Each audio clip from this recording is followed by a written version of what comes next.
O assassinato de Roger Ackroyd. Capítulo 7. Descubro a profissão de meu vizinho. Na manhã seguinte fiz apressado, e de forma imperdoável, a minha ronda. Minha desculpa pode ser o fato de eu não ter casos graves para atender. No meu retorno, Caroline veio me saudar no saguão. Flora Ackroyd está aqui, ela anunciou em um sussurro excitado. O quê? Escondi minha surpresa o melhor que pude. Ela está muito ansiosa para vê-lo. Já está aqui há meia hora. Caroline tomou a frente na direção de nossa pequena sala de estar, e eu a acompanhei. Flora estava sentada no sofá próximo à janela. Vestida de preto, torcia nervosamente as mãos. Fiquei chocado com a visão de seu rosto. Toda a cor se fora. Porém, ao falar, seu jeito foi tão sereno e determinado quanto possível. Dr. Shepard, vim pedir-lhe que me ajude. Claro que ele vai lhe ajudar, minha querida, disse Caroline. Eu não achava que Flora queria realmente Caroline presente durante a conversa. Ela teria preferido, infinitamente, falar comigo em particular. Porém ela também não queria perder mais tempo, então aproveitou a situação da melhor forma. Quero que venha ao Delarches comigo. Delarches? Perguntei surpreso. Para falar com aquele homenzinho engraçado? Exclamou Caroline. Sim. Vocês sabem quem ele é, não sabem? Imagino, eu disse, que ele seja um cabeleireiro aposentado. Os olhos azuis de Flora se arregalaram. Ora, ele é Hercule Poirot. Você sabe de quem estou falando, o detetive particular. Dizem que ele já fez as coisas mais extraordinárias, como os detetives fazem nos livros. Há um ano ele se aposentou e veio morar aqui. Meu tio sabia quem ele era, mas prometeu não contar a ninguém, porque Monsieur Poirot queria viver tranquilo sem ser perturbado por quem quer que fosse. Então isso é o que ele é, disse devagar. Você já ouviu falar dele, é claro. Sou mais um velho antiquado, como me diz Caroline, respondi, mas acabo de ouvir falar dele. Extraordinário. Comentou Caroline. Não sei a que ela se referia. Talvez ao seu próprio fracasso em descobrir a verdade. Você quer ir vê-lo? Perguntei devagar. E por quê? Para pedir que investigue esse assassinato, é claro, disse Caroline categoricamente. Não seja bobo, James. Eu não estava sendo na verdade bobo. Caroline nem sempre compreende aonde quero chegar.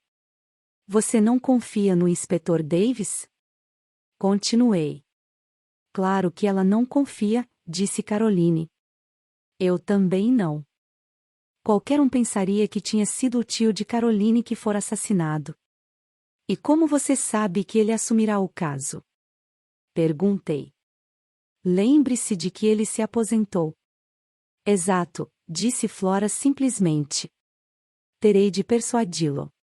Você tem certeza de estar agindo sabiamente? Perguntei com seriedade. Claro que ela tem, disse Caroline. Eu irei com ela pessoalmente se ela quiser.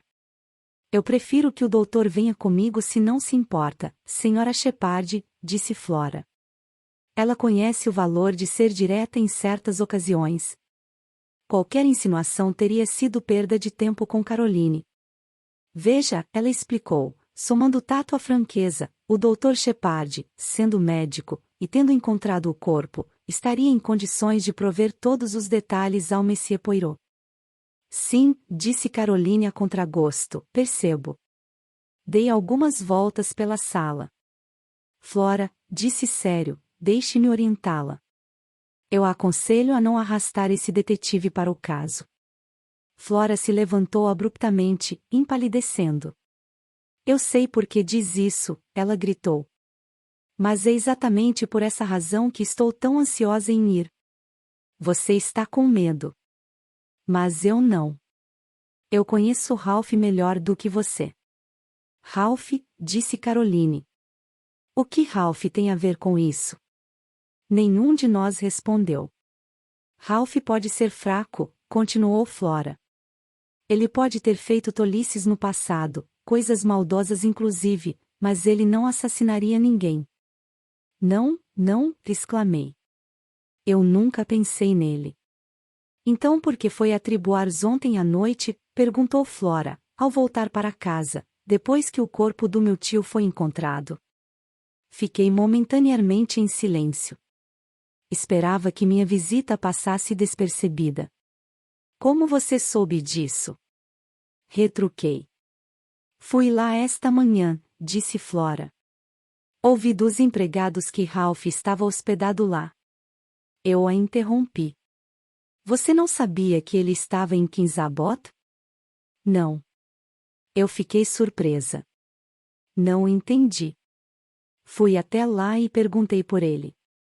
Disseram-me o mesmo que devem ter lhe dito a noite passada, que ele saíra por volta das 21 horas ontem à noite e não voltou. Seus olhos me olharam desafiadores, e, como se respondesse a algo em meu olhar, ela explodiu. Bem, por que ele deveria? Ele deve ter ido a qualquer lugar. Ele pode até mesmo ter voltado a Londres. Sem sua bagagem? Perguntei com delicadeza. Flora bateu com o pé no chão. Não me importa. Deve ter uma explicação simples. E por isso você quer falar com Hercule Poirot? Não é melhor deixar as coisas como estão? A polícia não suspeita nem um pouco de Ralph, lembre-se disso. Estão trabalhando em uma linha bem diferente. Precisamente. Gritou a moça. Eles suspeitam dele sim. Um homem de Cranchester apareceu esta manhã. Inspetor Raglan, um homenzinho horrível, com cara de fuinha. Descobri que ele foi a Triboars antes de mim esta manhã. Eles me falaram sobre sua visita e as perguntas que fez. Ele deve pensar que foi Ralph. Se é fato, houve desde ontem à noite uma mudança de ideia, disse devagar. Ele não acredita então na teoria de Davis de que foi Parker? Parker, realmente, disse minha irmã, bufando com desprezo. Flora aproximou-se e pousou a mão sobre meu braço. Oh! Dr. Shepard, vamos imediatamente ver Monsieur Poirot. Ele descobrirá a verdade. Minha querida Flora, eu disse gentilmente, colocando minha mão sobre a dela. Você tem certeza de que é a verdade que queremos? Ela me olhou, confirmando seriamente com um aceno. Você não tem certeza, ela disse. Eu tenho. Conheço Ralph melhor do que você. É claro que ele não fez isso, disse Caroline, que mantivera o silêncio com grande dificuldade. Ralph pode ser extravagante, mas ele é um rapaz amável e de muito boas maneiras. Eu queria dizer a Caroline que um grande número de assassinos tem boas maneiras, mas a presença de Flora me refreou. Já que a moça estava determinada, fui forçado a concordar com ela e partimos imediatamente, nos afastando antes que minha irmã pudesse disparar mais pronunciamentos, iniciando com suas palavras prediletas, é claro. Uma velha mulher com uma enorme touca bretã abriu a porta do Delarches para nós. Parecia que Monsieur Poirot estava em casa. Fomos conduzidos a uma pequena sala de estar arrumada com precisão formal, e lá, depois de alguns instantes, meu amigo da véspera se juntou a nós. Monsieur, le docteur, ele disse, sorrindo. Mademoiselle. Ele se inclinou para Flora. Talvez, comecei, você tenha ouvido sobre a tragédia que ocorreu ontem à noite. Seu rosto ficou sério. Mas certamente que sim. É horrível. Ofereço toda a minha compaixão a Mademoiselle. Em que posso ajudá-los? Senhora Ackroyd, eu disse, quer que o senhor. Ache o assassino, disse Flora com voz clara. Entendo, disse o homenzinho. Mas a polícia fará isso, não é? Eles podem cometer um erro, disse Flora. Eles estão prestes a cometer esse erro agora mesmo, eu acho. Por favor, Monsieur Poirot, você nos ajudaria? Se for uma questão de dinheiro. Poirot levantou a mão. Isso não, eu lhe peço, mademoiselle. Não que o dinheiro não me interesse, seus olhos brilharam por um momento. Dinheiro significa muito para mim, sempre significou.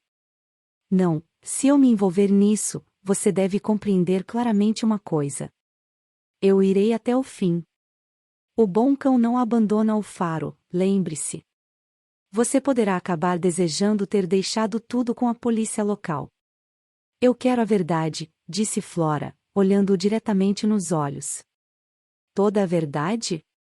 Toda a verdade. Então aceito, disse calmamente o homenzinho. E espero que você não se arrependa dessas palavras. Agora, conte-me todos os detalhes. O Dr. Shepard poderá contar melhor, disse Flora. Ele sabe mais do que eu. Solicitado dessa maneira, mergulhei em uma narrativa detalhada, abrangendo todos os fatos que já descrevi. Poirot ouvia com atenção, fazendo uma pergunta aqui e ali, mas na maior parte do tempo permanecia em silêncio, olhando para o teto. Concluí minha história com a partida do inspetor e a minha de Fernley Park na véspera à noite. E agora, disse Flora, quando terminei, conte-lhe tudo sobre Ralph. Eu hesitei, mas seu olhar imperativo me obrigou a prosseguir. Você foi a essa pousada, a tal Triboars, ontem à noite na volta para casa? Perguntou Poirot quando encerrei meu relato. Bem, e por que exatamente? Parei um instante para escolher minhas palavras com cuidado. Achei que alguém precisava informar o rapaz sobre a morte de seu tio. Ocorreu-me depois que saí de Fernley Park que possivelmente ninguém, exceto o Sr. Ackroyd e eu, sabia que ele estava na cidade. Poirot acenou com a cabeça. Certamente. Esse foi seu único motivo para ir até lá, não? Esse foi meu único motivo, eu disse endurecendo. Não teria sido para, digamos, assegurar-se sobre se é Geoniome? Assegurar-me? Acredito, Monsieur le Docteur, que você sabe muito bem do que estou falando, embora finja que não. Minha sugestão é de que teria sido um alívio para você se tivesse descoberto que o Capitão Patton estivera em casa durante toda a noite. De jeito nenhum, eu disse categórico. O pequeno detetive balançou a cabeça com seriedade na minha direção. Você não confia em mim como Sra. Flora, ele disse. Mas não tem importância. O que temos de examinar é: o Capitão Patton não pôde ser encontrado, sob circunstâncias que pedem uma explicação. Não vou esconder de vocês que o caso parece grave. Porém, pode-se admitir uma explicação perfeitamente simples. Isso é exatamente o que continuo repetindo, gritou Flora impacientemente. Poirot não insistiu mais no assunto. Em vez disso, sugeriu uma visita imediata à polícia local. Achou que seria melhor para Flora voltar para casa, e que eu deveria acompanhá-lo e apresentá-lo ao oficial encarregado do caso. Executamos prontamente esse plano. Encontramos o inspetor Davis fora da delegacia com ar bastante taciturno. Com ele estava o coronel Meurose, o cozinhorário, e outro homem, que, pela descrição de Flora de cara de fuinha, não tive dificuldade em identificar como o inspetor Raglan de Cranchester. Conheço Meurose muito bem, e apresentei-lhe Poirot, explicando a situação. O cozinhorário estava claramente aborrecido, e o inspetor Raglan parecia fechar a cara. Davis, no entanto, parecia ligeiramente divertido diante do aborrecimento de seu superior. O caso será uma barbada, disse Raglan. Não há a menor necessidade para que amadores intervenham. Seria possível dizer que qualquer tolo teria visto como as coisas aconteceram ontem à noite e, portanto, não deveríamos ter perdido 12 horas. Ele dirigiu um olhar vingativo ao pobre Davis, que o recebeu impassível. A família de Sr. Ackroyd pode, é claro, fazer o que bem entender, disse o coronel Meurose. Mas não podemos permitir que a investigação oficial seja dificultada de nenhum modo. Conheço, é claro, a grande reputação do Monsieur Poirot, ele acrescentou cortesmente. Pena que a polícia não possa fazer publicidade de si mesma, disse Raglan. Foi Poirot quem salvou a situação. É verdade que me aposentei, ele disse. Nunca pretendi assumir um caso novamente. Acima de tudo, tenho horror à publicidade. Eu peço que, no caso de contribuir em alguma coisa para a solução do mistério, meu nome não seja mencionado. O rosto do inspetor Raglan iluminou-se um pouco. Já ouvi falar sobre notáveis sucessos seus, observou o coronel, aliviando a situação. Tenho muita experiência, disse Poirot discretamente. Mas a maioria dos meus sucessos foi obtida com a ajuda da polícia. Eu admiro enormemente a polícia inglesa. Se o inspetor Raglan permitir que eu o ajude, ficarei tanto honrado quanto lisonjeado. A face do inspetor ficou ainda mais amável. O coronel Meurose puxou-me de lado. Pelo que sei, esse homenzinho fez de fato coisas notáveis, murmurou. Estamos naturalmente ansiosos para não ter de chamar a Scotland Yard. Raglan parece bem seguro de si, mas não tenho certeza se concordo com ele. Veja, conheço os envolvidos melhor do que ele. Esse camarada não parece buscar notoriedade, parece? Trabalharia conosco sem causar obstruções, não? Para a maior glória do inspetor Raglan, eu disse solenemente. Bem, disse o coronel Meurose animadamente em voz alta, devemos deixá-lo a par dos últimos acontecimentos, Monsieur Poirot. Obrigado, disse Poirot. Meu amigo, Dr. Shepard, falou algo sobre o mordomo ser um suspeito? Isso é tudo bobagem, disse Raglan imediatamente. Esses empregados da alta classe ficam tão apavorados que agem de forma suspeita por nenhum motivo. As impressões digitais? Insinuei. Nenhuma de Parker. Ele deu um leve sorriso, e acrescentou, as suas e as do Sr. Raymond também não encaixam, doutor. E as do capitão Ralph Patton? Perguntou Poirot calmamente. Senti uma admiração secreta pela maneira como pegou o touro à unha. Percebi um olhar de respeito da parte do inspetor. Vejo que você não perde tempo, Monsieur Poirot. Será um prazer trabalhar com você, tenho certeza. Tiraremos as impressões digitais desse jovem assim que pusermos as mãos nele. Não paro de achar que estão enganados, inspetor, disse o coronel Meurose calorosamente. Eu conheço Ralph Patton desde que ele era menino. Ele nunca mostrou inclinação para ser um assassino. Talvez não, disse o inspetor em tom neutro. O que você tem contra ele? Perguntei. Saiu justo às 21h ontem à noite. Foi visto na vizinhança de Fernley Park por volta das 21h30. Não foi mais visto. Acredita-se que esteja com sérios problemas financeiros.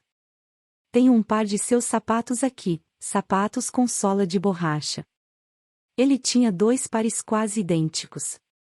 Vou subir agora para compará-los com a impressão das pegadas. O policial está lá garantindo que ninguém as destrua. Vamos imediatamente, disse o coronel Meurose. Você e Monsieur Poirot irão nos acompanhar, certo? Dissemos que sim, e fomos todos no carro do coronel. O inspetor estava ansioso para chegar logo até as impressões das pegadas e pediu para ficar na guarita. Mais ou menos na metade do trajeto de entrada da casa, um caminho entroncava à direita, contornando a varanda e a janela do escritório de Ackroyd. Você gostaria de ir com o inspetor, Monsieur Poirot? Perguntou o cozenhorário. Ou prefere examinar o escritório? Poirot escolheu a segunda alternativa. Parker abriu a porta para nós. Seus modos eram presunçosos e deferentes, e ele parecia ter se recobrado do pânico da noite anterior. O coronel Meurose pegou a chave no bolso e, destrancando a porta que levava para o saguão, nos conduziu para dentro do escritório. Exceto pela remoção do corpo, Monsieur Poirot, esta sala está exatamente como na noite passada. E o corpo foi encontrado onde? O mais precisamente possível, descrevi a posição de Ackroyd. Sua poltrona estava ainda diante da lareira. Poirot aproximou-se e sentou-se nela. A carta azul da qual falou, onde ela estava quando saiu da sala. Sr. Ackroyd a havia deixado sobre essa mesinha à sua direita. Poirot acenou. Exceto por isso, está tudo no lugar? Sim, creio que sim. Coronel Meurose, você faria o grande favor de se sentar nesta cadeira um instante? Obrigado. Agora, Monsieur le Docteur, faria a gentileza de me mostrar exatamente a posição da adaga?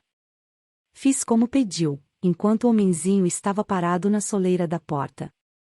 O punho da adaga estava claramente visível da soleira, então. Tanto você quanto Parker puderam vê-la imediatamente? Sim. Poirot dirigiu-se à janela seguinte. A luz estava acesa, é claro, quando descobriram o corpo. Perguntou por sobre o ombro. Disse que sim, e me juntei a ele, que examinava as marcas no peitoril da janela.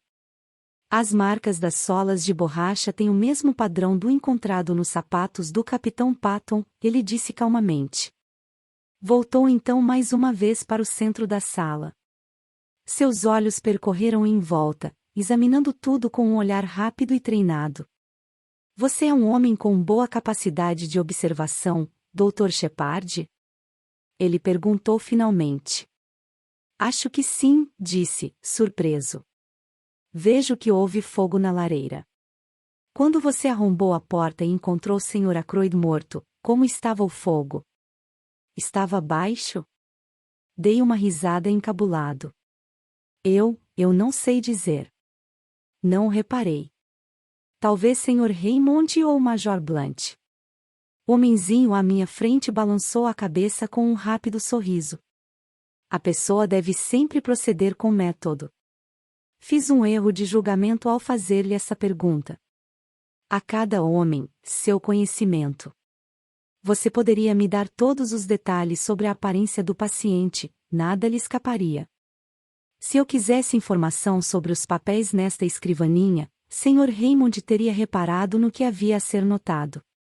Para saber sobre o fogo, devo perguntar ao homem cujo trabalho é observar essas coisas. Se me permite. Ele se moveu rapidamente para a lareira e tocou a campainha. Depois de alguns instantes, Parker apareceu. A campainha soou, senhor, disse ele hesitante. Entre, Parker, disse o coronel Meurose. Este cavalheiro quer lhe fazer uma pergunta. Parker transferiu sua atenção respeitosa a Poirot. Parker, disse o homenzinho, quando você arrombou a porta com o Dr. Shepard ontem à noite, e encontrou seu patrão morto, como estava o fogo? Parker respondeu sem hesitar. Queimava baixo, senhor. Estava quase apagando. Ah! Disse Poirot. A exclamação soou quase triunfante. Ele continuou. Olhe em volta, meu bom Parker. Esta sala está exatamente como estava então? Os olhos do mordomo percorreram a sala. E pararam na janela. As cortinas estavam fechadas, senhor, e a luz estava acesa. Poirot acenou aprovando. Algo mais? Sim, senhor, essa poltrona estava um pouco mais para fora. Ele indicou uma grande poltrona para a esquerda da porta entre esta e a janela. Anexo aqui uma planta da sala com a cadeira em questão marcada por um X. Mostre-me, disse Poirot. O mordomo arrastou a cadeira em questão uns bons 60 centímetros da parede, virando-a para que ficasse de frente para a porta. Voilá se é que este curioso, murmurou Poirot. Ninguém se sentaria em uma cadeira nessa posição, imagino. Agora, quem a puxou de volta para o lugar, me pergunto. Foi você, meu amigo? Não, senhor, disse Parker. Eu estava muito perturbado ao ver o patrão e tudo mais. Poirot voltou-se para mim. Foi você, doutor? Neguei com a cabeça. Estava de volta na posição quando cheguei com a polícia, senhor, disse Parker. Tenho certeza disso. Curioso, disse Poirot novamente. Raymond ou Blunt devem tê-la empurrado de volta, sugeri. Com certeza não é importante. É totalmente sem importância, disse Poirot. Por isso é tão interessante, ele acrescentou suavemente. Desculpe-me por um instante, disse o coronel Meurose, e saiu da sala com Parker. Você acha que Parker está dizendo a verdade? Perguntei. Sobre a poltrona, sim. Além disso, não sei. Você irá descobrir, Monsieur le Docteur, caso se envolva muito com casos assim, que eles todos se parecem em uma coisa. Em que? Perguntei curioso. Todos os envolvidos têm algo a esconder. Eu também? Perguntei, sorrindo. Eu acho que sim, ele respondeu calmamente. Mas... Você me contou tudo o que sabe sobre esse jovem Patton? Ele sorriu enquanto eu enrubescia. Oh! Não tema. Eu não irei pressioná-lo. Saberei quando for a hora. Gostaria que me contasse um pouco sobre seus métodos, eu disse impetuosamente, para encobrir minha confusão. A questão sobre o fogo, por exemplo? Oh! Isso é muito simples. Você deixou o Sr. Ackroyd às 20h50, não foi? Sim, exatamente, eu diria. A janela estava fechada e trancada e a porta, destrancada. Às 22h15, quando o corpo foi descoberto, a porta está trancada e a janela aberta. Quem a abriu? Certamente apenas Sr. Ackroyd o teria feito, e por uma razão. Ou porque o quarto estava muito quente, mas já que o fogo estava quase apagando e houve uma queda brusca de temperatura ontem à noite, essa não seria a razão, ou porque ele deixou alguém entrar por aí. E, se deixou alguém entrar por aí, teria de ser alguém que ele conhecia muito bem, já que ele tinha se mostrado inquieto com relação à janela antes. Parece bem simples, eu disse. Tudo é simples, se você ordena os fatos metodicamente. Estamos agora focados na personalidade de quem estava com ele às 21h30 ontem à noite. Tudo indica que era o indivíduo que ele deixou entrar pela janela, e, embora Sr. Ackroyd tenha sido visto vivo mais tarde por Sra. Flora, não chegaremos próximo à solução do mistério até que saibamos quem foi o visitante. A janela pode ter sido deixada aberta depois que ele partiu, permitindo a entrada do assassino, ou a mesma pessoa pode ter retornado. Ah! O coronel está voltando. O coronel Meurose entrou animado. O telefonema foi rastreado afinal, ele disse. Não veio daqui. Foi feito para o Dr. Shepard às 22h15 ontem à noite de uma cabine de telefone público, na estação de Kings Abbot. E às 22h23 o trem noturno parte para Liverpool.